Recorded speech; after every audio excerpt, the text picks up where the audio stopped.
Elias Ward believed numbers told the only truth worth hearing. Numbers did not pray, they did not doubt, and they never begged. They rose, clean and obedient, whenever he touched them. Wait, please subscribe now to this channel. In order to bring more stories to you. Profit margins, share prices, interest rates. From the cracked sidewalks of his childhood to the polished marble of his present life, numbers had lifted him like invisible hands and placed him above the city. His mansion sat on the highest hill, a vast crown of glass and stone overlooking everything below. At night it glowed like a second moon, lights blazing from floor to ceiling, announcing its owner's presence.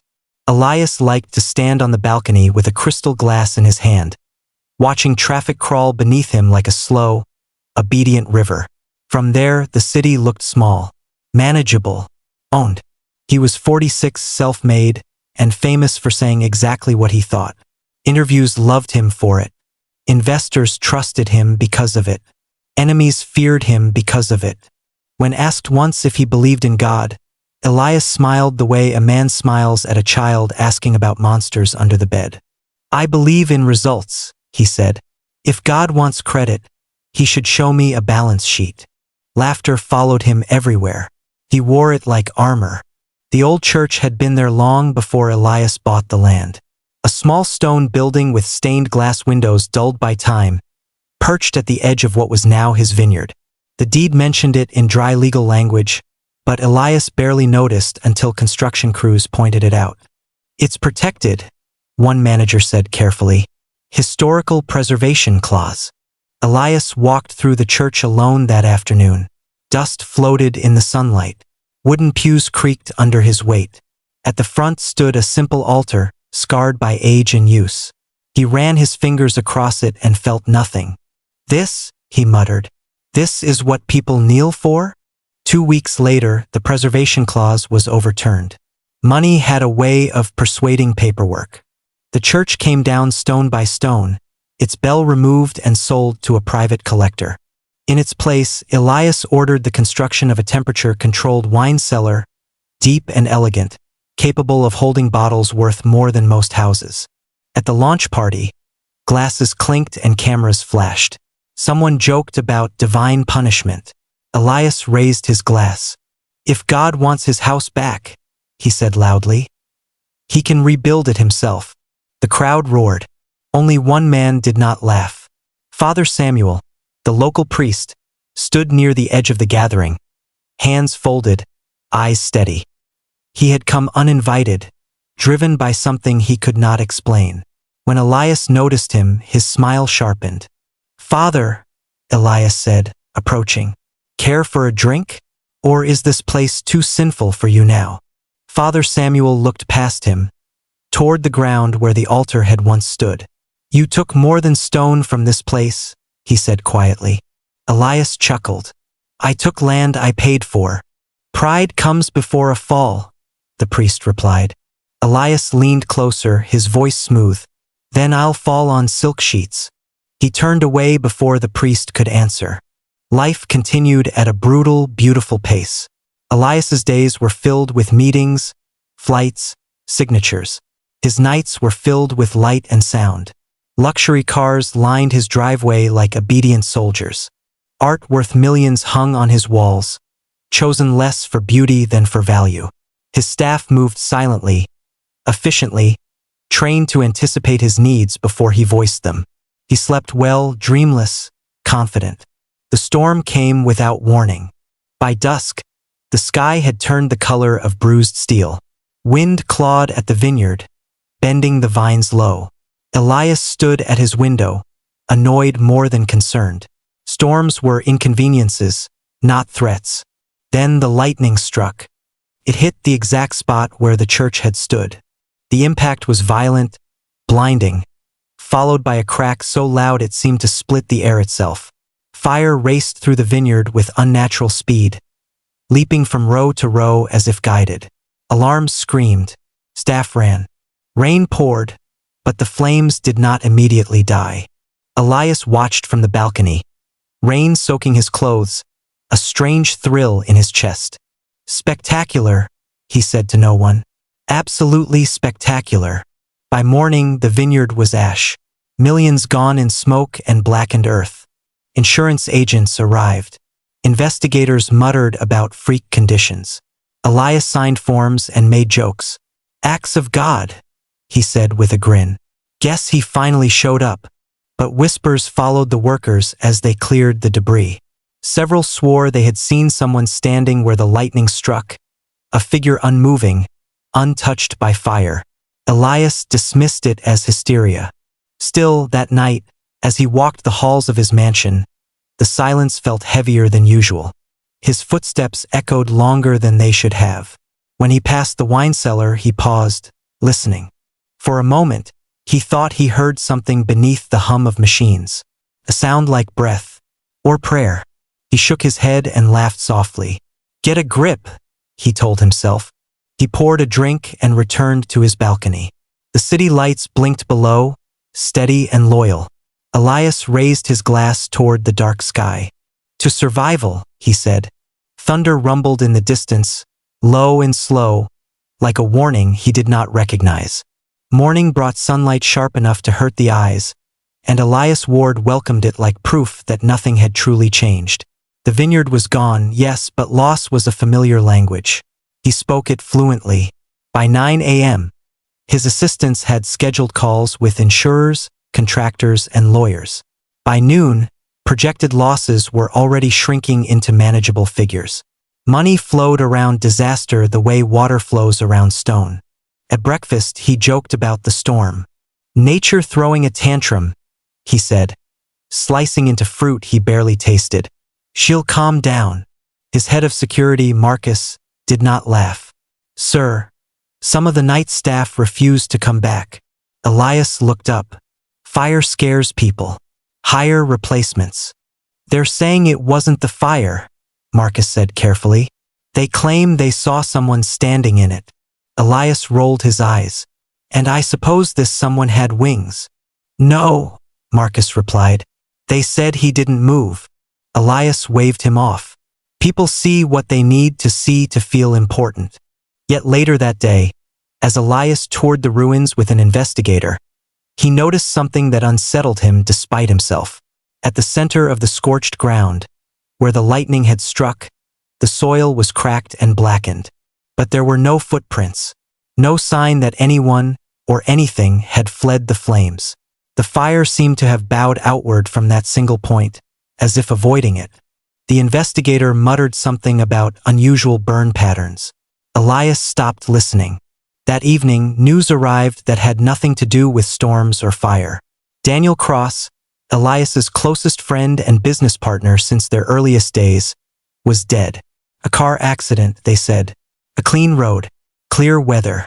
One moment of distraction, perhaps. The words felt unreal as they echoed in Elias's mind. Daniel had been the only man who spoke to Elias without fear or flattery. The only one who had ever dared to say, "You're going too far." Elias had laughed at him for it. At the funeral, Elias stood beside the grave in a tailored black suit, dry-eyed, jaw tight. People whispered condolences. He nodded, distant. When the service ended, he lingered alone. The priest's words blurred together, but one sentence cut through the fog. Life is a breath, the priest said, and breath can be taken. That night, Elias dreamed for the first time in years. He was standing in the vineyard, whole again, green and endless. The church stood at its center, restored, its bell ringing without anyone touching it.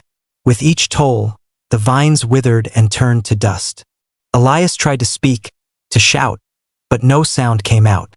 The bell grew louder until it became thunder. He woke drenched in sweat. Sleep became fragmented after that. Short, restless bursts. During the day, small things began to slip. His voice trembled during meetings. Numbers blurred on screens. His company servers crashed twice in 1 week, wiping out hours of work. Technicians swore the systems were flawless. Coincidences, Elias snapped. Fix them. But unease crept in through the cracks. Staff avoided eye contact. Hallways felt longer. The mansion, once a symbol of control, began to feel like a vast, listening thing. One evening, as Elias reviewed reports in his study, the lights flickered. He froze, irritation rising. Power failures were unacceptable. He reached for the intercom. Before he could speak, a sound drifted through the room. Soft, almost gentle. A whisper. He stood slowly. "Hello." Silence answered him. He told himself it was wind, pipes, imagination fueled by fatigue. Yet as he crossed the room, the whisper returned, clearer now, brushing the edges of his hearing. Not words, the tone. Like grief. Elias slammed the door and laughed, loud and sharp. "Enough," he said. "I'm not afraid of shadows." The next evening, a knock came at his gate. Father Samuel stood there, rain dampening his coat, eyes calm.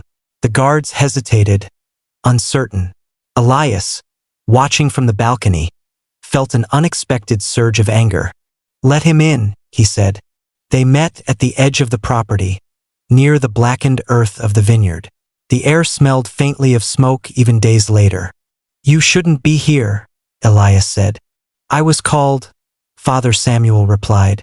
"By who?" "Your invisible friend." The priest did not smile. "By the consequences you invited." Elias stepped closer, towering over him. "I've buried friends, lost money, survived worse than this. If this is your idea of a warning, it's poorly timed." Father Samuel reached into his coat and produced a small envelope. He placed it on the stone wall without looking at Elias. "When you mock the Creator," he said, "creation itself answers." He turned and walked away before Elias could respond. Elias stared at the envelope long after the priest disappeared. He did not open it until later that night, alone in his study. Inside was a single sheet of paper, blank except for one line written in careful ink. "You are not as alone as you think." Elias crushed the paper in his fist. From that night on, the whispers returned, no longer confined to a single room. They drifted through corridors, echoed faintly behind closed doors, followed him as he walked, always just out of reach, always stopping when he turned. He began to avoid mirrors, not because he saw anything strange in them yet, but because he feared he might. On the 7th night after the storm, Elias stood in the wine cellar, surrounded by bottles salvaged from the fire. He lifted one, expensive and rare, and stared at the dark liquid inside. "For you," he said softly, raising it toward the empty space where the church altar had once been. Still winning. The lights flickered. Somewhere deep within the mansion, a sound like distant bells rang once, low and heavy, and then faded. Elias did not sleep at all that night. Elias Ward prided himself on discipline. Panic was for people who lacked preparation, and fear was a luxury he had never allowed himself. So when the first mirror betrayed him, he did what he always did with inconvenient truths. He explained them away. It happened in the east hallway, a long corridor lined with polished marble and framed art. Elias was walking briskly, rehearsing figures under his breath, when he caught movement in his peripheral vision. He stopped and turned toward the mirror mounted between two columns. The reflection was wrong. The suit was his, the posture unmistakably his, but the face looking back at him was thinner, eyes hollowed by something deeper than fatigue. For a fraction of a second, another face flickered over it, like a reflection behind glass. Dark-skinned, weathered, eyes heavy with resentment. Elias blinked. The mirror showed only him again, perfectly normal. "Enough," he said aloud, his voice echoing. "You're exhausted." He walked away, irritation prickling beneath his skin. Yet with each step, the image lingered in his mind, refusing to dissolve. The second mirror did not give him the courtesy of subtlety. It was in his private gym, a vast space of steel and glass. Elias had come there to burn off the restless energy crawling through him. He lifted weights harder than usual, muscles screaming, sweat stinging his eyes. When he finally looked up, gripping the bar for balance, he froze. The mirror showed a different man entirely. This one wore torn clothing, his hands raw and scarred. His mouth moved, forming words Elias could not hear, but the accusation in his eyes was unmistakable. The man raised a finger and pointed straight at him. Elias stumbled back, heart pounding. "This isn't real," he whispered. The reflection snapped back to normal. He left the gym without showering. By evening, unease had hardened into dread. Elias summoned several close associates, men and women who had known him for years, insisting they stay the night. "I'm fine," he told them sharply when they exchanged glances. "I just want witnesses. Company." They laughed politely, though their eyes scanned the cavernous rooms with unease. Dinner was served under chandeliers that once felt grand and now felt oppressive. Conversation stumbled. Glasses clinked too loudly. At one point, Elias led them deliberately into the east hallway. "Tell me what you see," he said, gesturing at the mirror. They looked, shrugged. "A mirror," one of them said. "You okay, Elias?" He forced a smile. "Of course." Later, alone in his bedroom, the truth confronted him without restraint. The wall of mirrors opposite his bed lit up as if alive. One by one, faces appeared behind his own reflection. The poor he had mocked in interviews, the workers he had fired without severance. A younger Father Samuel, standing in the rain, humiliated and silent. Their mouths moved now, words clear. "We built your fortune. You never listened. You laughed." Elias staggered back, knocking into a chair. "Stop it," he shouted. The reflections leaned closer, their eyes burning. "You are seen." He ripped a sheet from the bed and hurled it over the mirrors. The room plunged into darkness, broken only by his ragged breathing. That night, sleep dragged him under like a tide. He stood in the ruins of the church, moonlight bathing broken stone. The bell lay cracked on the ground. Wind carried the scent of ash and rain. Elias felt smaller here, diminished. A voice spoke behind him, calm and immense. "You built your empire on sand, and the tide is coming." He turned, but there was no one there. The ground beneath his feet trembled. Cracks spread outward, racing like veins across stone. Elias tried to run, but the earth pulled at him, swallowing his shoes, his legs. "You cannot buy your way out," the voice continued. "You cannot mock what made you." He screamed. Elias woke with a violent gasp. Morning light filtered through the windows, thin and gray. For a moment, relief washed over him. A dream, only a dream. Then he heard it. A low creaking sound. He sat up slowly and looked at the floor. A hairline crack split the marble tiles near his bed. As he watched, it lengthened, spreading outward with a faint grinding noise. Elias jumped back, heart hammering. He dressed quickly and stormed through the mansion, calling for staff. Engineers arrived within the hour, inspecting foundations, running tests. "Structural shift," one said, frowning. "But it doesn't make sense. The ground here is solid." "Fix it," Elias snapped. "I don't care how." But the cracks multiplied.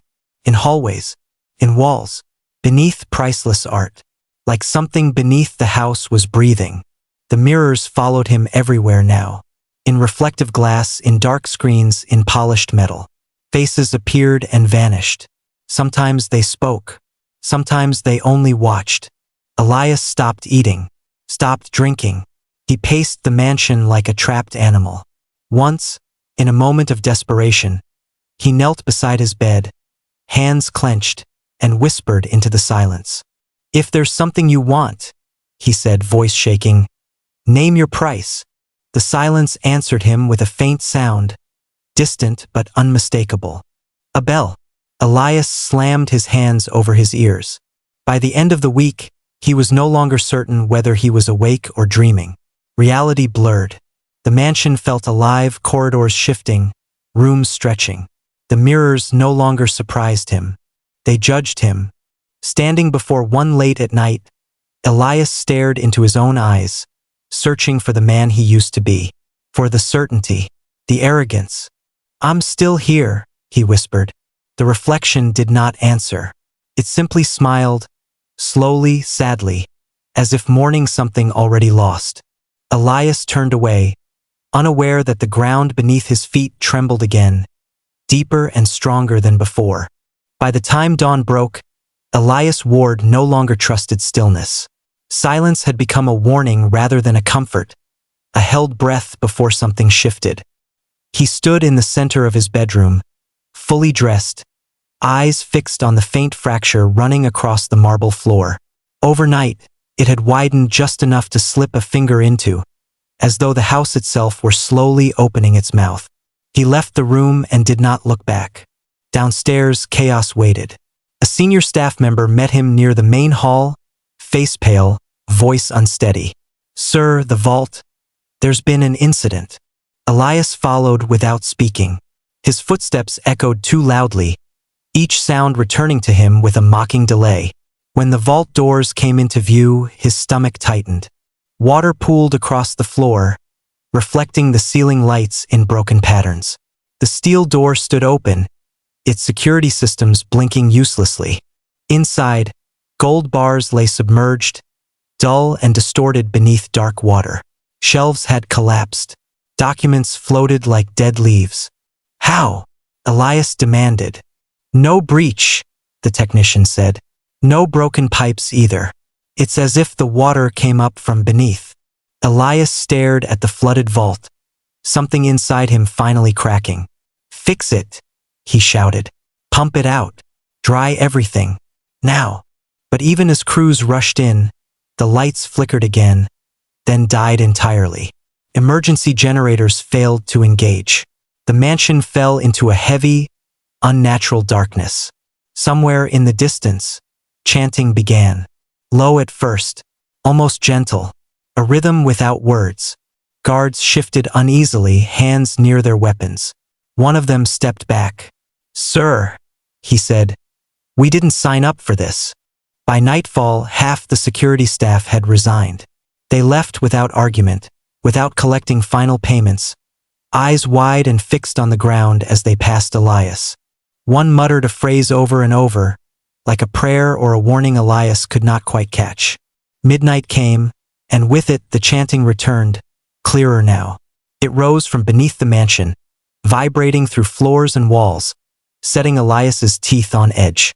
He paced his study, hands trembling, rage and fear tangling together until neither made sense. "This ends tonight," he said aloud. He grabbed his keys and stormed out into the rain. The road into town was slick and empty. Streetlights blurred into streaks of gold through the windshield. Elias drove too fast, gripping the wheel as if it might anchor him to reality. He headed straight for the chapel, the last place Father Samuel had been seen. The building stood dark, its doors unlocked. Inside, candles burned low, casting long shadows across worn stone. Elias called out, his voice echoing too loudly. "Father," he shouted. "Enough games." No answer. He moved toward the altar and stopped. A single sheet of paper lay there, weighted by a small stone. Elias snatched it up, scanning the words. "The hand that mocks will one day beg." His breath hitched. "I'm not begging," he said, though the empty chapel offered no challenge. "I'm ending this." He turned and fled. The storm followed. The mansion had always obeyed Elias Ward. Doors opened at a gesture. Lights responded instantly. Security systems hummed with quiet efficiency. Control was woven into every wall, every wire, every command spoken in his voice. When that obedience began to fail, Elias felt it like a personal betrayal. It started with the vault. The room lay beneath the west wing, hidden behind layers of biometric locks and reinforced steel. Inside were gold bars stacked with mathematical precision, rare documents sealed in climate-controlled cases, objects that represented power in its most tangible form. Elias descended the stairs alone, determined to ground himself in something real. The door slid open. Water rushed past his shoes.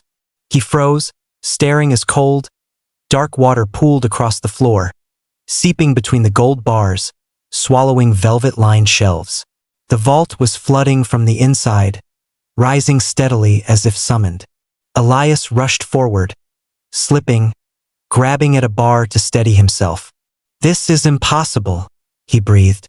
Engineers arrived in chaos, shouting over each other. Pipes were intact. No breach detected. The water had no clear source. As suddenly as it came, it stopped, leaving ruin behind. Gold dulled. Paper warped. The smell of damp metal filled the air. Elias stood dripping, shaking with rage. Drain it. Replace everything. Now. No one met his eyes. That night, the power went out. Not a simple blackout. The mansion died in sections, one wing after another, plunging rooms into darkness with deliberate slowness. Backup generators failed. Emergency lights flickered and went dark. The silence that followed was absolute, thick enough to press against the ears. From somewhere deep within the house came a sound. Chanting. Low voices. Layered. Rhythm slow and deliberate. Elias spun in place, heart hammering. "Marcus!" he shouted. "Security!" No answer. He moved through the dark, guided by memory alone. The chanting grew louder, echoing through halls that seemed to stretch unnaturally. Shadows clung to corners. At the end of the north corridor, he saw figures standing still, their backs to him. Relief surged. "Thank God," he said, then stopped. The figures did not turn. "Marcus," Elias said again, weaker now. The chanting ceased. The lights snapped on all at once, harsh and blinding. The corridor was empty. By morning, half his security team had resigned. They would not give reasons, only shaken looks and hurried words. "We hear it every night," one guard said, eyes red. "We're sorry, sir." Elias laughed, sharp and brittle. "You're afraid of sounds?" The guard hesitated. "No, we're afraid of being answered." By noon, the last of them were gone. Elias could no longer pretend this was coincidence. He needed answers, and there was only one place left to look. He drove into town himself, hands tight on the wheel, ignoring the way the sky darkened ahead. The chapel stood at the edge of the old district, small and plain. Inside it was empty. Candles burned low, unattended. Elias walked down the aisle, footsteps echoing. "Father Samuel," he called. "This isn't funny anymore." Silence. On the altar lay a folded note. Elias picked it up with trembling fingers and read. "The hand that mocks will one day beg." The words burned into him. He crushed the paper and turned to leave. The storm broke as he reached the bridge. Rain hammered the windshield, blurring the city lights below into trembling streaks. Wind rocked the car. Elias pressed the accelerator, eager to escape the suffocating weight in his chest. The engine died. The car rolled to a stop at the center of the bridge, hazard lights blinking uselessly. Elias slammed his hands against the wheel. "No," he whispered. "Not now." Lightning split the sky. For an instant, the world turned white. In that blinding glare, Elias saw him. A figure stood on the water beneath the bridge, calm and unmoving despite the raging storm. The surface of the river did not ripple around his feet. The rain seemed to avoid him entirely. Elias's breath caught in his throat. "This isn't real," he said, though his voice shook violently. The figure lifted his head. Elias could not see his face clearly, yet he knew with terrifying certainty that he was being seen completely. Every thought, every mockery, every hidden fear laid bare. Lightning struck again. The figure was gone. The engine roared back to life as if nothing had happened. Elias drove the rest of the way in silence, hands numb, heart pounding so hard it hurt. When the mansion finally loomed ahead, dark against the sky, he felt no relief. Inside, the house was still, too still. He wandered through rooms stripped of warmth, of sound, of comfort. The mirrors were covered now, the cracks in the floor widening, the air heavy with something unspoken. Elias collapsed into a chair in the great hall, exhaustion crushing him. For the first time in his life, he bowed his head. "I don't know how to fix this," he whispered. "I don't know what you want." The silence pressed closer. Somewhere deep beneath the mansion, something shifted, and the walls trembled in response. Elias lifted his head slowly, fear and understanding finally intertwining. Everything he had built was turning against him, and there was nothing left to buy,